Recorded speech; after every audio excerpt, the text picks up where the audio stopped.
Nós estamos indo em direção ao coração da mineração no Brasil. Nosso destino é Itabira, que em tupi quer dizer pedra que brilha. Mas Itabira também tem um outro significado, uma outra importância muito simbólica para o Brasil. Itabira é a terra do grande poeta Carlos Drummond de Andrade. Já estávamos bem perto de Itabira quando encontramos essa barragem. A barragem de Itabiruçu da Vale atualmente tem 130 milhões de metros cúbicos de rejeitos de minério de ferro.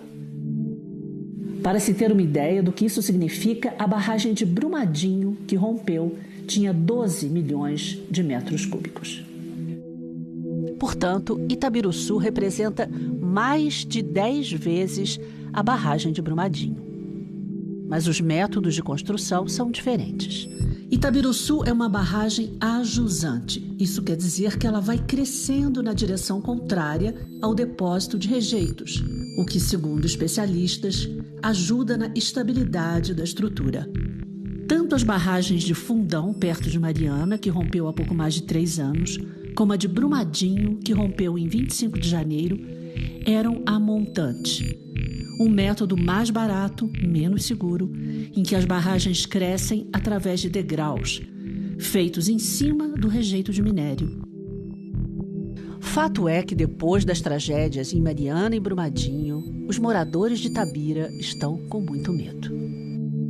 Eu passo diversas vezes na frente da barragem de Itabiruçu. Não vou negar que eu passo lá sempre olhando para ela e com um certo temor, entendeu? Recentemente agora, semana passada, eu passei por ela e tinha uma fila de carros na minha frente. Eu dei uma certa distância para, se alguma probabilidade tivesse dela se romper, eu ter uma chance de sair, entendeu? E esse é o sentimento que eu acho que acomete todo itabirano hoje. Porque vocês não sabem as condições das barragens? A gente tem uma noção, mas a gente não se sente seguro a essas condições. Insistimos para que um representante da Vale nos desse entrevista. A empresa preferiu responder por meio de nota. Informou que todas as estruturas têm declaração de estabilidade, passam por auditorias externas e independentes e essa documentação fica à disposição das autoridades. Logo adiante da barragem, nos deparamos com o grande anfitrião de Itabira, o poeta Carlos Drummond de Andrade. Vamos ouvir o poeta. Alguns anos vivi em Itabira. Principalmente nasci em Itabira. Por isto sou triste, orgulhoso de ferro. 90% de ferro nas calçadas, 80% de ferro nas almas.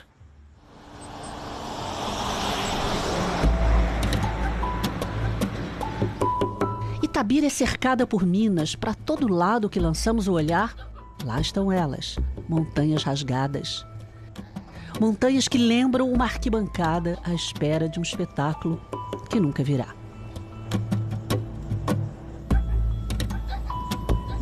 Isso tudo aqui era a fazenda do Pontal, terra da família Drummond de Andrade. Hoje, um imenso espaço que abriga o rejeito de minério. A barragem do Pontal tem 220 milhões de metros cúbicos de rejeito de minério. E como a de Itabiruçu, a Vale nos informa que é uma barragem ajusante. O sistema de construção que, de acordo com a Agência Nacional de Mineração, é considerado muito mais seguro do que o sistema amontante. Pontal, em comparação com a barragem de Brumadinho, é 18 vezes maior. Tive ouro, tive gado, tive fazendas. Hoje sou funcionário público. Itabira é apenas uma fotografia na parede, mas como dói. Ei, Otávia. Boa tarde já. Boa tarde. Otávia é moradora aqui de Itabira e também sobrinha neta do poeta. E nos acompanhou para contar essa história. A gente está indo para a fazenda do Pontal, que é considerada, eu acho que Drummond cita isso num poema dele ou numa carta, falando que é a fazenda dos 12 vinténs, porque ele vendeu a fazenda e gastou muitos anos para receber. Drummond era um filho de fazendeiro que nunca teve talento para as coisas rurais, para a fazenda, não era um ser com essa natureza. Ele nunca chegou a morar na fazenda, ele visitava a fazenda na época que o pai dele, que ele morava em Itabira, era criança e ele ia com o pai. A Vale comprou a fazenda do Pontal e construiu a barragem do Pontal. E ela guardou as peças da casa, da sede original da casa e tentou reconstruir. É lógico que o tempo foi cruel com essas madeiras, mas ela tentou reconstruir o mais fidedignamente possível. E o que o Drummond acharia disso? Eu me recordo quando minha mãe ligou para ele e falou que a Vale queria construir, na década de 70, queria reconstruir a casa. Ele falou assim, eu acho que isso não seria bom, porque o local da fazenda virou uma barragem. Então eles vão reconstruir aonde? Eu não vejo muito sentido nisso.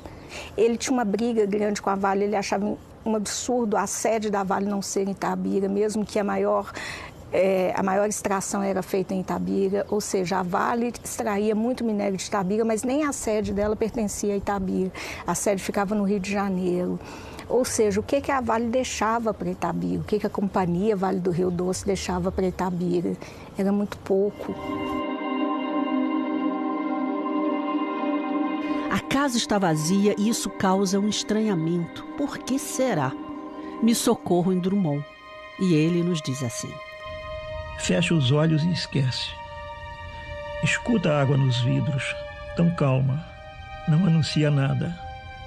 Entretanto, escorre nas mãos, tão calma, vai inundando tudo.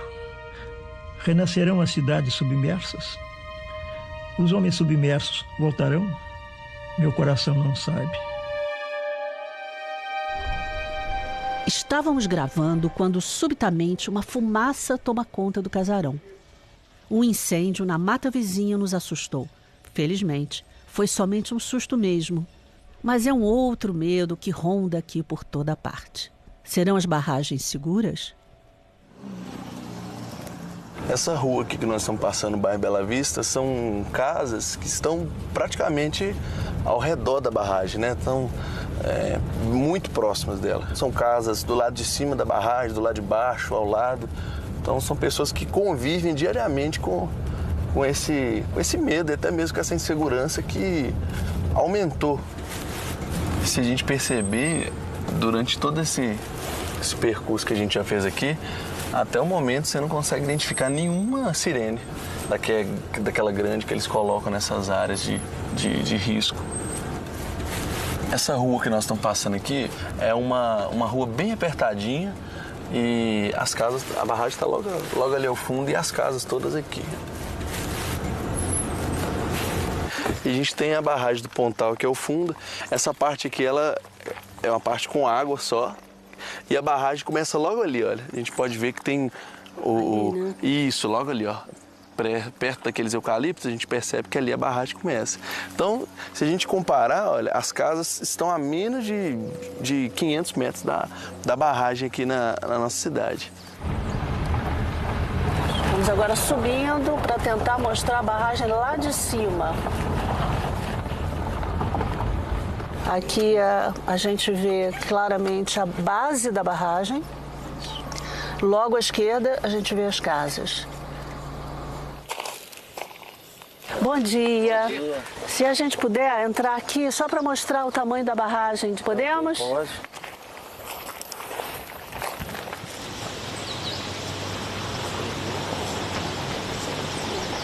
Do lado direito a gente vê os rejeitos de minério de ferro. Vemos um pouco a barragem aqui.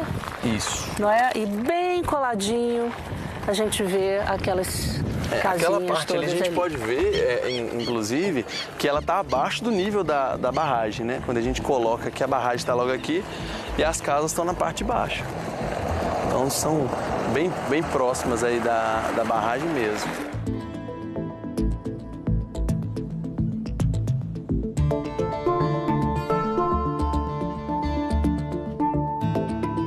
Drummond nasceu quase junto com o século XX.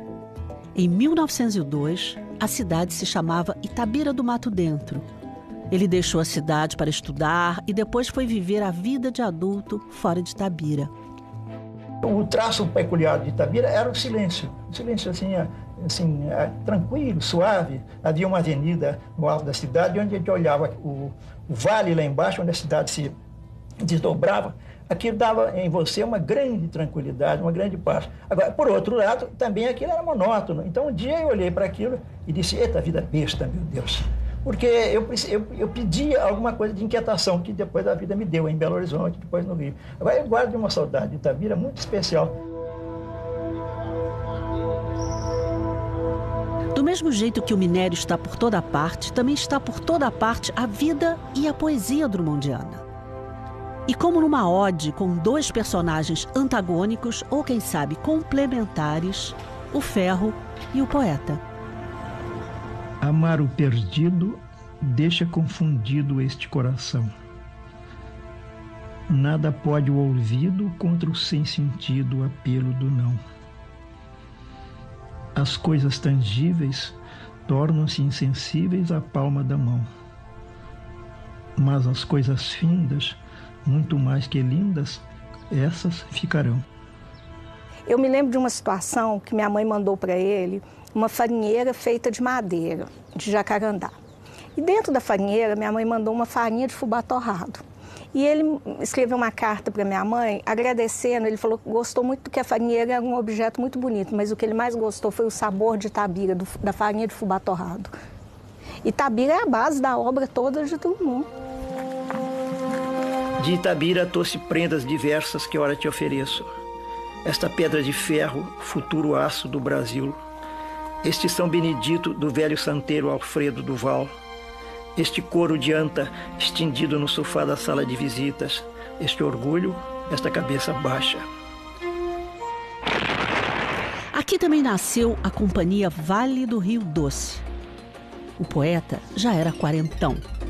Era 1942, tempos de guerra, e que o minério, transformado em aço, ajudava a construir os armamentos. A Vale mudou, tirou do seu nome o nome do rio, o Rio Doce. Agora, 77 anos depois, ela segue forte na cidade. Qual é o percentual de dependência da economia do município de Itabira em relação ao Vale? Você fala de impostos? Vale. De impostos em termos de 45% da receita.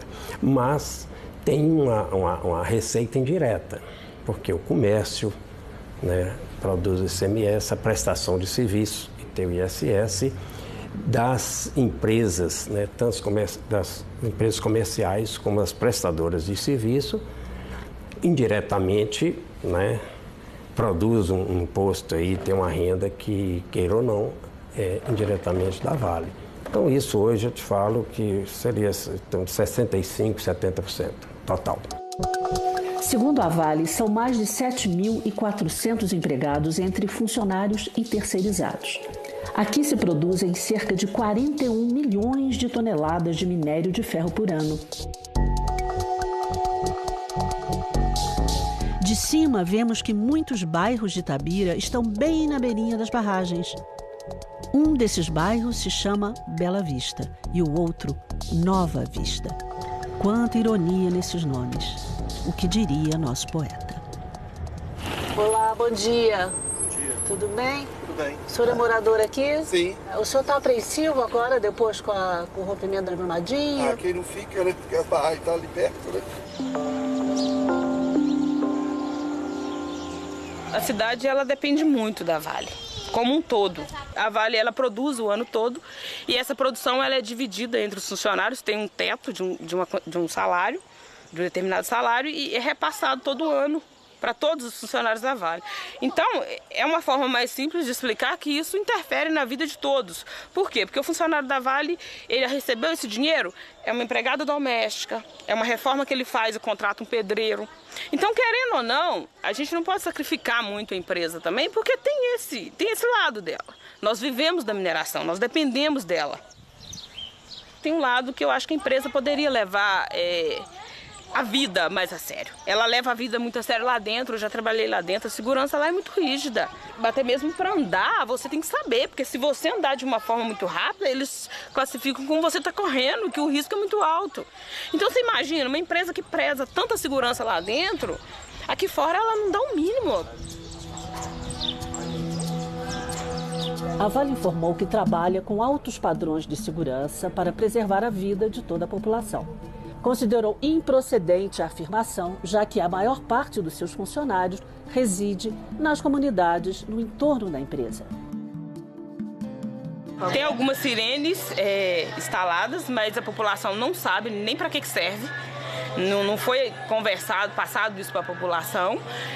Eu creio que se essa sirene tocar lá, eles vão achar que é SAMU, Corpo de Bombeiro, alguma coisa do tipo. Eles não têm conhecimento nenhum dessas sirenes, porque eu acredito que eles acham que o nosso risco aqui ele é menos. Mas é igual eu informo para eles, não é menos, porque se não tivesse risco, não tinha necessidade daquela contenção ali. A Vale nos informou que instalou 28 sirenes de alerta na cidade de Itabira. Isso foi no ano passado. E que está terminando de cadastrar os moradores que vivem perto das barragens.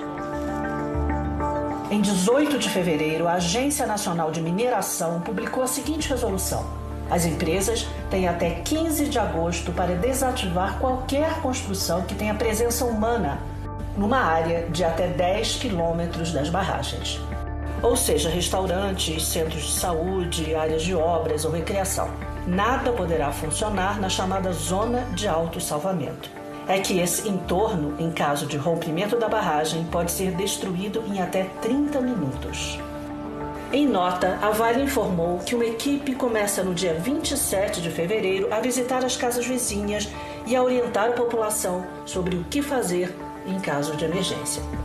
Pela legislação, a retirada dos moradores fica a cargo da Prefeitura. 14 mil pessoas podem ser afetadas dentro da zona de autossalvamento. A Prefeitura de Itabira ainda está discutindo as medidas a serem tomadas. A AMIG, que é a Associação dos Municípios Mineradores, e da qual faço parte, sou vice-presidente, nós estivemos em Brasília discutindo com a Agência Nacional de Mineração essas questões. Que eles mudem o sistema de fiscalização, que sejam mais eficientes, porque eles têm uma deficiência muito grande fiscais. Então, que isso seja revisto, que melhore essa fiscalização, para nos dar um pouco mais de segurança. E a comunidade está apreensiva, sim, né? Eu também, como cidadão, né, que sou pai, que sou avô, isso também me preocupa muito, né? Com a comunidade há um temor e está certo.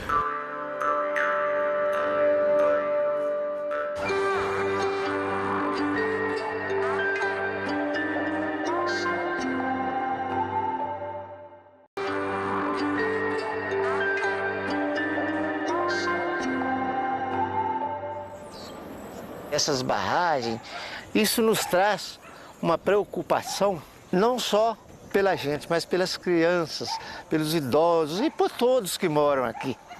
Eu trabalhei nesses diques, nas barragens, muitos anos transportando areia, pedra, brita, minério mesmo para colocar no meio da barragem. E foi vários anos.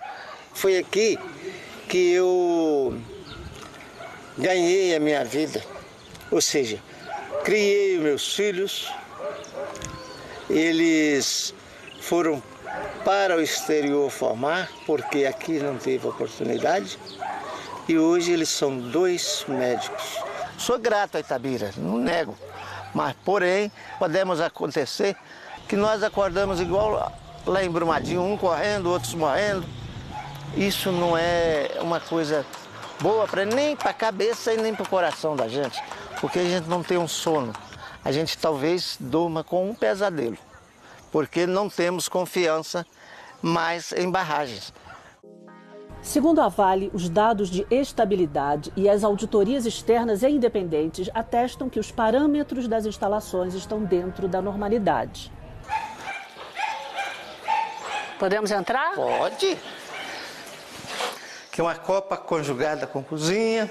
Sua casa é muito boa, hein? É bonita a casa, uma varanda agradável. É, muito boa, mas o valor é que não ajuda, né? Porque a depreciação da casa aqui é por causa da barragem. Se eu pedir 300 mil aqui, eu não acho.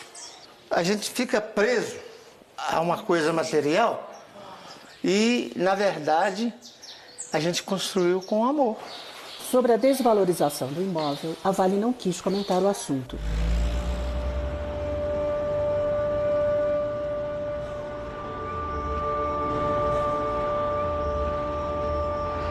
Você se lembra dessa época, na sua infância também, que ali, bem ali na frente, tinha o famoso Pico do Cauê?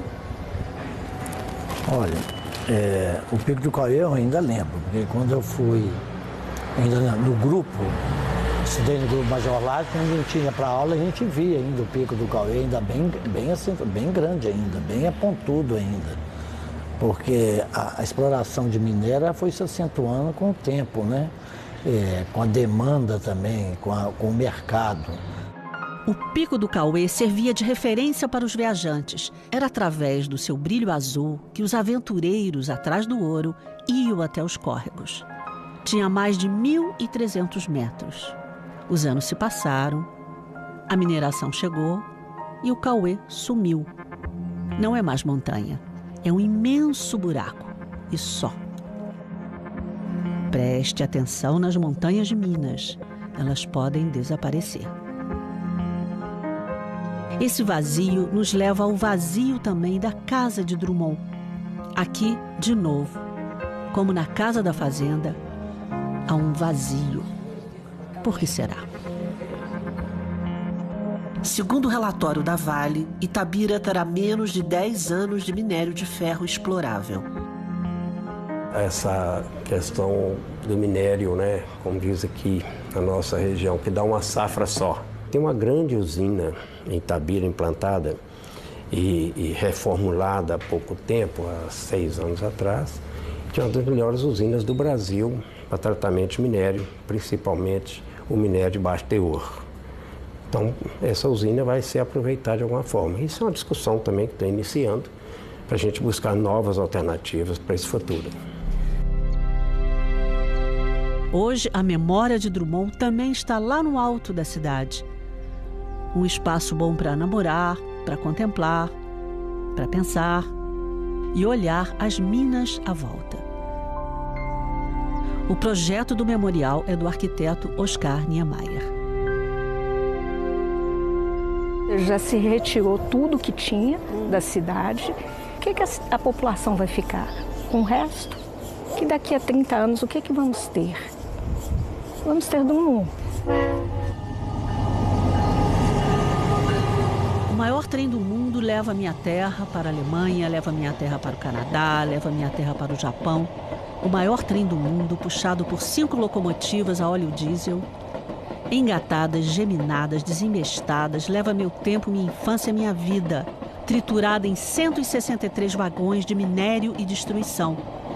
O maior trem do mundo transporta a coisa mínima do mundo, meu coração itabirano. Lá vai o trem maior do mundo, vai serpenteando, vai sumindo e um dia, eu sei, não voltará, pois nem terra, nem coração existem mais. Carlos Drummond de Andrade.